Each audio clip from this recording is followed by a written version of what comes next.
घर के शेर घर में ढेर। अभी से यानी कि आज से तकरीबन 20-25 दिन पहले जाकर अगर आप इंडियन क्रिकेट को देखें टीम को, तो आपको यहां पर नजर आ रही थी, और आज 20-25 दिन के बाद आपको वो यहां पर नजर आ रही है। उसकी वजह क्या है? ये जो डाउनफॉल, जो इतना एकदम डाउनफॉल है, उसकी वजह क्या है? ये 3 टेस्ट मैचेस की एक सीरीज जिसने इंडियन टीम के पड़खच्चे उड़ा के रख दिए हैं। यानी कि तकरीबन एक सदी, यानी कि 1937 से लेके अभी तक, प्री पार्टीशन से जब इंडिया ने क्रिकेट स्टार्ट की थी, उस वक्त से अभी तक 3 या उससे ज्यादा टेस्ट मैचेस की सीरीज में इंडिया कभी व्हाइट वॉश नहीं हुआ। दोस्तों ये पहली दफा हुआ है कि 3 या उससे ज्यादा टेस्ट मैचेस की सीरीज में इंडिया पहली दफा व्हाइट वॉश हो रहा है, यानी एक सदी का तकरीबन गैप है। और अगर इससे कम टेस्ट मैचेस की बात कीजिए तो 2 टेस्ट मैचेस के अंदर इंडिया व्हाइट वॉश हुआ था 2000 में, जब साउथ अफ्रीका ने इंडिया को विजिट किया था। 2 टेस्ट मैचेस की सीरीज के दोनों मैचेस जीते थे, और उस वक्त कप्तान थे सचिन तेंदुलकर, और आज कप्तान है रोहित शर्मा।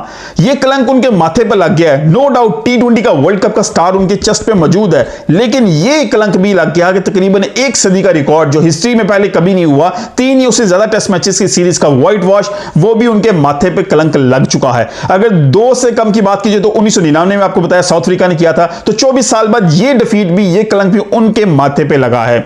और इसके जिम्मेदार कौन है? ये बहुत इंपॉर्टेंट है। जिम्मेदारी किस पे आती है?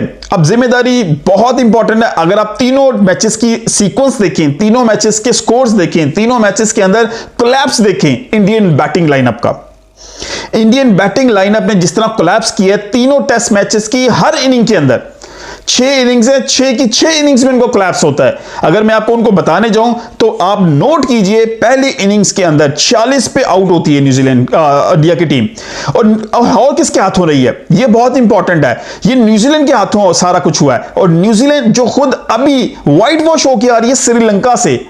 यार कैसी बात है, एक टीम जो खुद अभी व्हाइट वॉश होकर आ रही है एशिया के अंदर, श्रीलंका जैसी टीम से, और वो आके आपको आपके घर में घुस के उसने 3 टेस्ट मैचेस आपको हरा दिए और व्हाइट वॉश कर दिया। हिस्ट्री में पहले नहीं हुआ आपके साथ। इस टेस्ट मैच में अगर पहले देखें, 9 पे कोई आउट नहीं था, 46 पे पूरी टीम आउट होती है पहले टेस्ट मैच की पहले इनिंग्स के अंदर। जबकि उसी टेस्ट मैच के दूसरी इनिंग्स के अंदर देखें, 408 पे 3 खिलाड़ी आउट थे, और 462 पे आपकी पूरी टीम आउट हो जाती है। ये हो गया पहले टेस्ट मैच की 2 इनिंग्स। उसके दूसरे टेस्ट मैच की इनिंग्स की बात करते हैं। आपकी टीम 50 पे 1 थी दूसरे टेस्ट मैच की पहली इनिंग्स के अंदर, 103 पे आपके 7 खिलाड़ी आउट थे, यहां पर भी आपको कोलैप्स हुआ। फिर उसके बाद इसी टेस्ट मैच की दूसरी इनिंग में 127 पे आपके 2 आउट होते हैं, और 167 पे आपके 7 आउट हो जाते हैं। फिर एक कोलैप्स आपका आया। उसके बाद तीसरे टेस्ट मैच में नोट कीजिए, 78 पे आपके 1 खिलाड़ी आउट होता है, और 84 पे आपके 4 खिलाड़ी आउट हो जाते हैं, जब दिन का वो आखिरी 2 ओवर्स थे और आपने 3 क्रूशियल विकेट्स अपने हाथ से गंवा दी। और उसके बाद अगर बात करें आज के दिन के अंदर, जो तीसरे टेस्ट मैच का तीसरा दिन था, जो इंपॉर्टेंट था, जहां पे आपको 147 रन का टारगेट चेस करना था, वहां पर 13 पे आपका कोई खिलाड़ी आउट नहीं था, और 29 पे आपके 5 खिलाड़ी आउट हो चुके थे, पवेलियन वापस लौट चुके थे। अगर इस टेस्ट मैच की सीरीज का कोई जिम्मेदार है तो वो इंडियन बैटिंग लाइनअप है। मुझे ये लगता है कि जो इंडिया ने बांग्लादेश को मैच हराया था, वो जो मैच था, जो 2 दिन के अंदर रिजल्ट ओरिएंटेड बनाया था, 1.5 दिन के अंदर, जब फास्टेस्ट 50 आई थी, फास्टेस्ट 100 आया था, फास्टेस्ट 150 आई थी, फास्टेस्ट 200 आया था, फास्टेस्ट 250 आई थी, ये इंडिया उसी रो बॉल और बेसबॉल थ्योरी के बीच में फंस गया है। बेसबॉल थ्योरी को जो दफनाया पाकिस्तान ने रावलपिंडी और मुल्तान के अंदर, शायद रो बॉल थ्योरी इंडिया की इंडिया में ही दफन हो गई, क्योंकि यहां पर नोट करें, इंडिया उस फ्रेम ऑफ माइंड से बाहर ही नहीं निकला।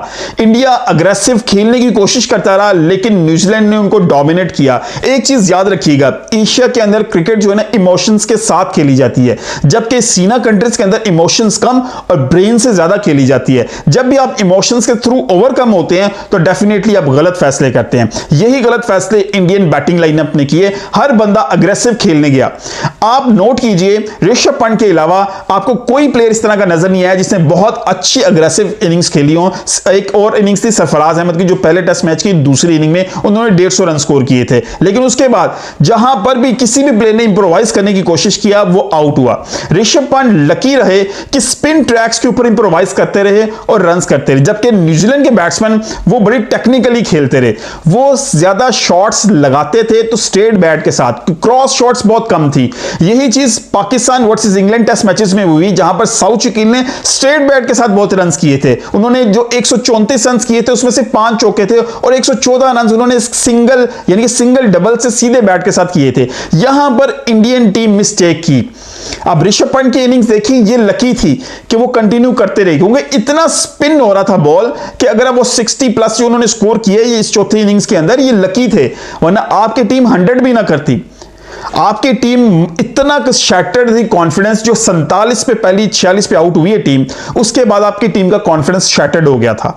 विराट कोहली कॉन्फिडेंस शेक हो चुका था, रोहित शर्मा कॉन्फिडेंस शेक हो चुका था, यशस्वी जायसवाल वो अपने आसपास बड़ी विकेट गिरते हुए देख के खौफजदा थे, वो भी शैटर्ड थे। उसके बाद केएल राहुल वो भी शैटर्ड थे। उसके बाद सरफराज खान की बात कीजिए, वो अग्रेसिव खेलने की कोशिश करते थे, वो रो बॉल थ्योरी या बेस बॉल थ्योरी उसको माइंड को सेट में किया हुआ था कि हमने दूसरी टीम पर चढ़ के खेलना है। ये बात याद रखिएगा, जो कीमत बेसबॉल थ्योरी अदा करके गई है पाकिस्तान के अंदर और इंडिया के अंदर भी, आपने भी वही कीमत अदा की है। ये जो एक थ्योरी अब न्यू इरा थ्योरी आई है ना, इसमें आप बहुत बड़ी अचीवमेंट्स कर सकते हैं लेकिन ब्लंडर्स भी उतने बड़े होंगे।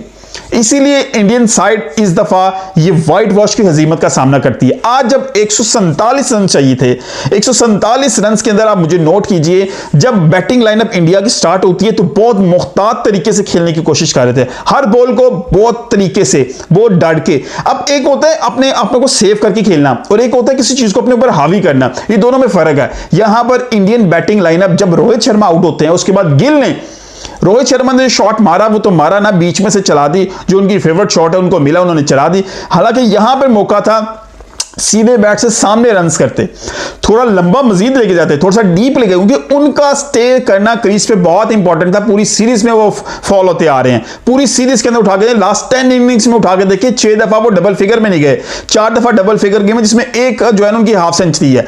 तो रोहित शर्मा बुरी तरह एक्सपोज हुए सीरीज के अंदर। विराट कोहली की बात कीजिए, वो इतना शेक्ड नजर आ रहा है कि उसको बॉल जज ही नहीं हो रहा। कभी वो एजाज पटेल को बीच में से स्वीप मारने जाते हैं, मिस हो जाते हैं, कभी वो जो है सामने सिंगल लेने की कोशिश करते हैं, अपने को सेव करने की कोशिश करते हैं, डे एंड पे बचाने की कोशिश करते हैं, रन आउट हो रहे हैं। और आज भी जिस तरह बहुत स्पिन हो रहा है और खुद बहुत ज्यादा लेग साइड पे चलेगी, बॉल नहीं जज हो रहा उनको।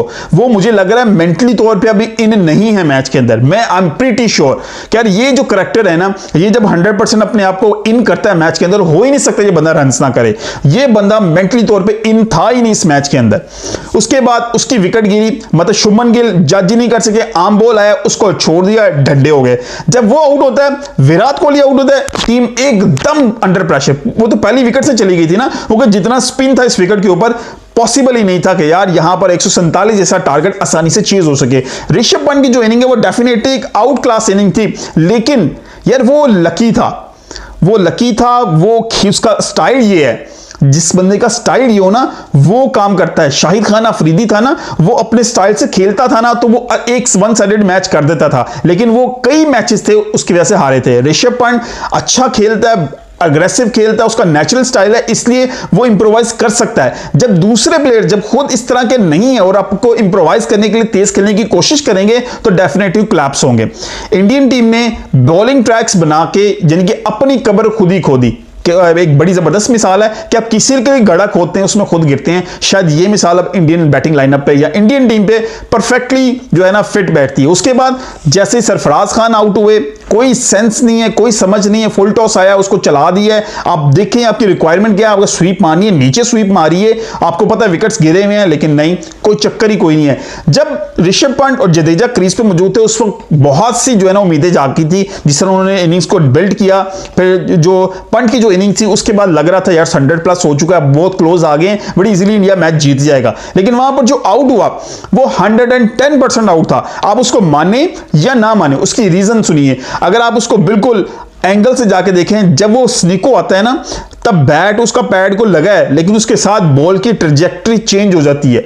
आप उसे गौर से नोट कीजिए, बॉल अगर आप बहुत स्लो देखेंगे तो आपको फील नहीं होगा, थोड़ा सा उसको जो है ना नॉर्मल स्पीड से थोड़ा कम, लेकिन बहुत ज्यादा स्लो से 1-1 फ्रेम है उससे थोड़ा तेज करके आप देखिए, आपको फील होगा कि वो एज लगा था। वो 110% वो आउट था, वो अनलकी रहा, वो चांसेस ले रहा था, लेकिन उसके साथ ये चीज होनी थी, क्योंकि जो इस तरह की जो इनिंग्स होती है ना उसमें चांसेस बहुत ज्यादा होते हैं आउट होने के भी। आप इतनी स्पिन होती हुई विकेट के ऊपर बाहर भी निकल रहे हैं अपन शॉट भी मारे हैं, हर तरफ के शॉट्स मार रहे हैं, हर तरह की चीज कर रहे हैं इस क्रीज के ऊपर, तो वो क्रीज किसी भी टाइम पे आपको धोखा दे सकती है और यही चीज हुई उनके साथ। इंडिया अनलकी रहा। ऋषभ पांडे अगर क्रीज पे रहते तो डेफिनेटली देयर वर चांसेस कि इंडिया ओवर द लाइन चला जाता। और उसके बाद जो बैटिंग लाइनअप थी वो एकदम कोलैप्स हुई, ताश के पत्तों की तरह वो फिर बिखरती गई और इंडिया और न्यूजीलैंड 25 रन से ये मैच जीत गया। अगर हम ओवरऑल इस पूरी टेस्ट सीरीज की बात करें तो इस सीरीज के अंदर न्यूजीलैंड ने 60 विकेटें हासिल की हैं इंडिया की पूरी टीम हर इनिंग में उन्होंने आउट की है, और जबकि न्यूजीलैंड ने इंडिया की पूरी टीम हर इनिंग्स में आउट किया है,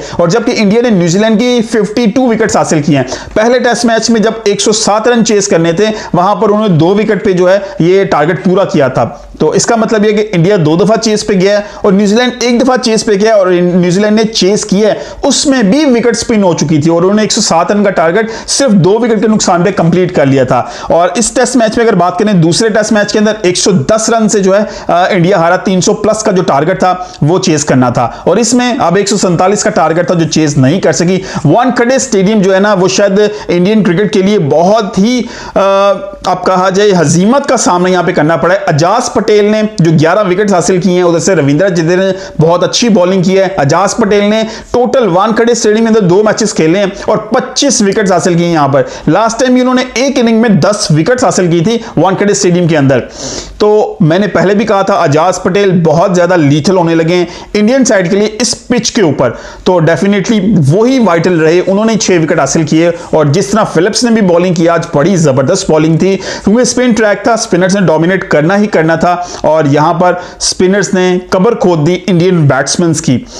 अब अगर मैं एक चीज और आपको बताऊं कि कितनी सेंचुरीज और कितनी 50s की गई हैं दोनों साइड्स की तरफ से, और टोटल कितने रन्स किए गए इस पूरी इनिंग्स के अंदर। अगर इंडिया की बात कीजिए तो इंडिया ने टोटल 1293 रन्स किए इन 6 इनिंग्स के अंदर और 60 विकेटें गंवाई हैं। और अगर मैं इसमें न्यूजीलैंड की बात करूं तो 1435 रन किए हैं और 52 विकेट्स गंवाई हैं। अभी उनकी 8 विकेट्स बाकी थी पहले टेस्ट मैच की दूसरी इनिंग में, जब उन्होंने 107 का टारगेट 2 विकेट के नुकसान पे कंप्लीट किया था।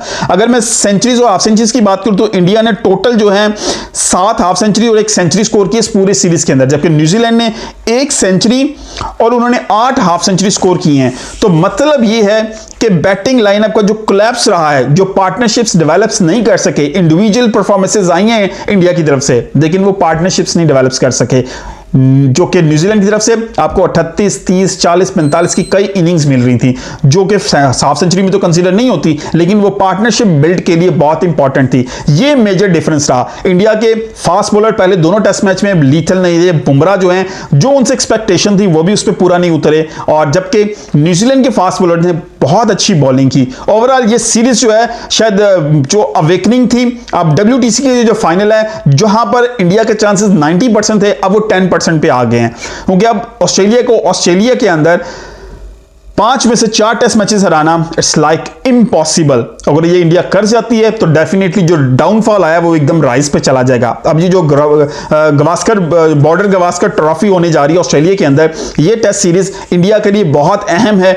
और इस लो एंड के साथ सीरीज करने के बाद जब वो विजिट करेगी ऑस्ट्रेलिया को, आई डोंट थिंक सो कि किस तरह सर्वाइव करते हैं, लेकिन यहां पर बहुत पॉजिटिव एटीट्यूड चाहिए होगा इंडिया को ऑस्ट्रेलिया के अंदर, ऑस्ट्रेलिया को हराने के लिए और WTC के फाइनल के लिए क्वालिफाई करने के लिए, जो कि अब बहुत मुश्किल नजर आ रहा है। लेकिन ये अब ओपन हो चुका है, बहुत सी टीमें जो क्वालिफाई कर सकती हैं फाइनल के लिए। WTC के बहुत से लोग हैं जो अभी इस रेस में शामिल हो गए, including Pakistan, Sri Lanka, New Zealand, England, Australia, ये सब अभी तक इन है। इवन के साउथ अफ्रीका, ये सब अभी इन है WTC की रेस के अंदर। देखते हैं कि WTC का फाइनल किन 2 टीम्स के दरमियान होगा, कौन सी टीम होंगी जो क्वालिफाई करेंगी और इस फाइनल के लिए जो है वो एलिजिबल होंगी, और कौन ये WTC का फाइनल जीतेगा। वो इस दफा टेस्ट सीरीज जो है ना वो बहुत ज्यादा अच्छी, मतलब एक डिफरेंट एंगल्स में चल रही है। कोई खास टीम जो है ना इस पे ग्रिप की हुई नहीं नजर आ रही, हर टीम की तरफ से अच्छी परफॉर्मेंसेज आ रही हैं। न्यूजीलैंड का कमबैक बड़ा जबरदस्त हुआ, फिर श्रीलंका ने न्यूजीलैंड के खिलाफ कमबैक किया, पाकिस्तान इंग्लैंड के खिलाफ कमबैक किया, पाकिस्तान बांग्लादेश से आ रहा, बांग्लादेश इंडिया से आ रहा, और न्यूजीलैंड श्रीलंका से आ रहा, इंडिया न्यूजीलैंड से हार गया। तो ये बड़ा मिक्सर से चल रहा है। उधर फिर बांग्लादेश साउथ अफ्रीका से हार रहा है। तो सिचुएशन इसी तरह की डेवलप है। अब देखते हैं कि WTC का फाइनल किस तरफ जाएगा। बाकी बहुत ज्यादा अफसोसनाक जो है ये सीरीज रही इंडिया के लिए। मिलते हैं किसी वीडियो के साथ, अपना बहुत ख्याल रखिएगा।